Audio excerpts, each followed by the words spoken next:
رسول اللہ صلی اللہ علیہ وسلم نزول قرآن کے وقت بہت سختی محسوس فرمایا کرتے تھے، اور اس کی علامتوں میں سے ایک یہ تھی کہ یاد کرنے کے لیے آپ اپنے ہونٹوں کو ہلاتے تھے۔ ابن عباس رضی اللہ عنہ نے کہا کہ میں اپنے ہونٹ ہلاتا ہوں جس طرح آپ ہلاتے تھے۔ سعید کہتے ہیں میں بھی اپنے ہونٹ ہلاتا ہوں جس طرح ابن عباس رضی اللہ عنہ کو میں نے ہلاتے دیکھا۔ پھر انہوں نے اپنے ہونٹ ہلائے۔ ابن عباس رضی اللہ عنہ نے کہا پھر یہ آیت اتری کہ اے محمد، قرآن کو جلد جلد یاد کرنے کے لیے اپنی زبان نہ ہلاؤ، اس کا جمع کر دینا اور پڑھا دینا ہمارا ذمہ ہے۔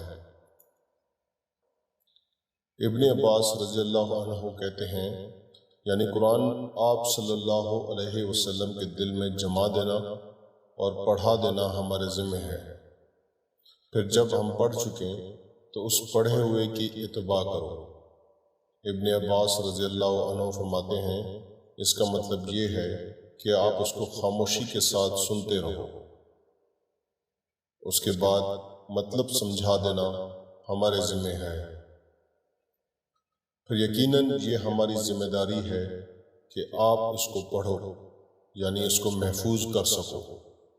چنانچہ اس کے بعد جب آپ کے پاس جبرائیل علیہ السلام وحی لے کر آتے تو آپ توجہ سے سنتے، جب وہ چلے جاتے تو رسول اللہ صلی اللہ علیہ وسلم وحی کو اس طرح پڑھتے جس طرح جبرائیل علیہ السلام نے اسے پڑھا تھا۔